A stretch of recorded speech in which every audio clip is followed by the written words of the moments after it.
पितृदोष है, ये आपको कैसे मालूम पड़ेगा?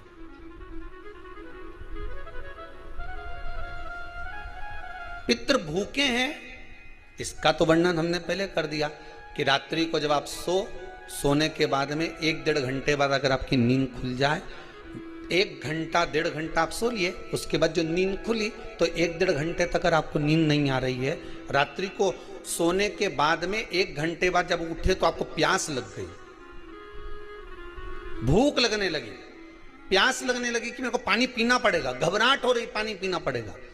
1-1.5 घंटे सोने के बाद अचानक नींद खुले और आपको प्यास लगे, समझ लेना आपके पितृ भूखे हैं और प्यास है।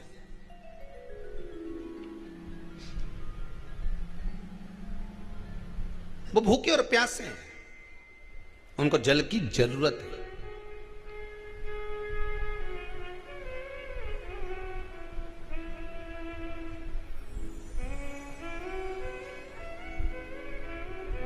किसी भी नदी में, सरोवर में, कुंड में, बावड़ी में, तालाब में, आप तीर्थ में जाकर जब स्नान करते हैं तो स्नान करने के बाद एक काम का नियम बना लो कि अपने हाथ की अंजलि में जल लेकर अपने पूर्वजों को देना है।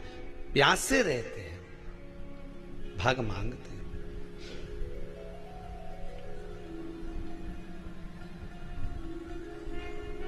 भाग प्राप्त करना। 3 वृक्ष पितरों के तुल्य हैं। नैमिषारण्य की कथा में भी कहा था 3 वृक्ष पितरों के तुल्य हैं। पहला पीपल, दूसरा बट वृक्ष, तीसरा बेलपत्र का वृक्ष। ये पितरों के तुल्य हैं।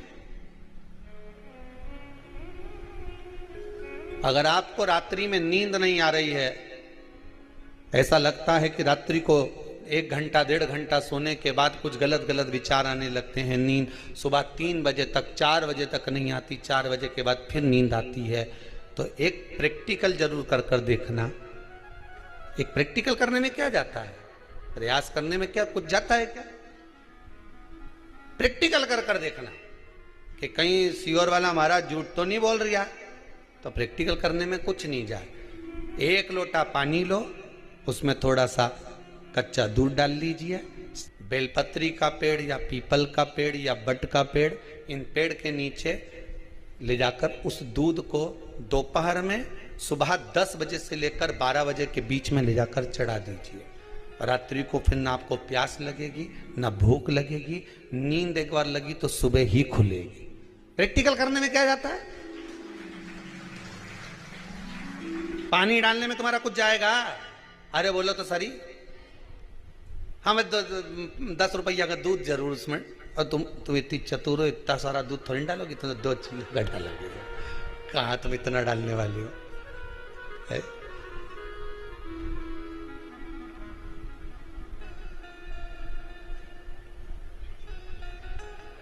कहा बहुत चतुर लोग हो रहे संसार में हो। भले पूजन पाठ नहीं करे, पर कहीं का एकदम मिलने आ जाए ना, क्या अम्मा जी है क्या पाठ कर रही है, फिर वो भी बैठ गई तुरंत, अभी तो सोई थी,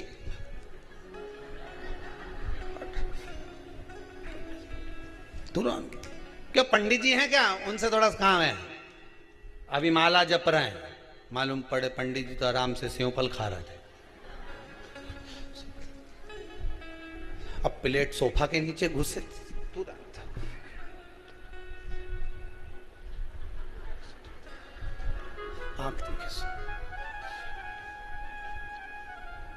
प्रैक्टिकल करने में क्या जाता, कुछ भी नहीं बिगड़ेगा। ये तो बस जल डालोगे तुम्हारा ही कुछ अच्छा हो सकता है, बाबा की कृपा है।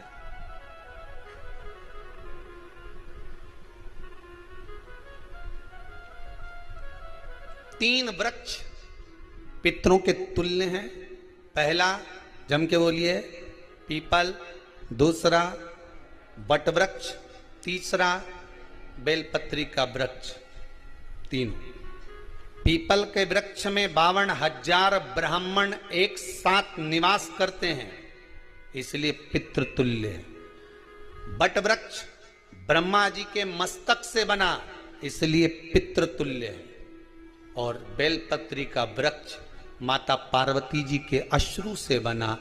जब आंसू गिरे थे माता जगत जननी जगदम्बा पार्वती के, उस समय पर पितृलोक में हलचल उत्पन्न हो गई थी। हमारी नातिन की आंख में आंसू कैसे आ गए? मैनावती की पुत्री है,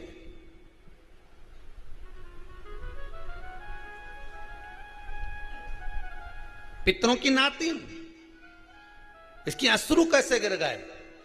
पार्वती जी ने कहा ये आंसू नहीं, मेरा पुण्य भाग प्रकट करती हूं बेलपत्री के रूप में। तो पितरों ने वर दिया था कि ये बेलपत्री का वृक्ष हमारा आशीर्वाद है, इसके नीचे अगर कोई दीप लगाता है, शिव को स्पर्श कर चढ़ाता है, उसके पितरों की शांति होगी। हम स्वयं उसको आशीर्वाद देने के लिए पधारेंगे। बेलपत्र का वृक्ष पितृतुल्य।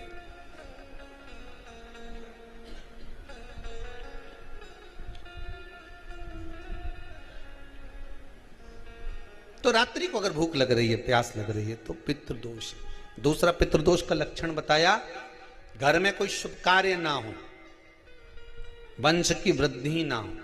1 रुपये कमाओ, 1.25 रुपये खर्च हो रहे हैं, पैसा 10 जगह से कमाई आ रही है पर घर में टिक नहीं पा रही है, आया गया, पितृदोष है। जरा सी कटोरी पड़ी है, उसके पीछे विवाद चालू हो जाए, पानी ढुल गया, उसके पीछे विवाद हो जाए, या छोटी छोटी बात में घर में क्लेश मचा हुआ है, पितृदोष है। समझ लो हमारे पूर्वज हमसे खुश नहीं, प्रसन्न नहीं।